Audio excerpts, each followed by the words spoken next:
Hey guys, in this video, I will show you how to change bank account in XM. Alright, so let's begin with the video.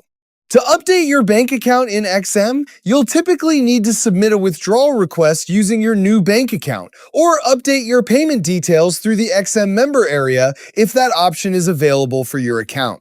First, log into your XM member area using your account credentials. Once you're signed in, go to the withdrawal section and select Bank Wire as your withdrawal method. Next, enter the details of your new bank account, making sure all the information is accurate.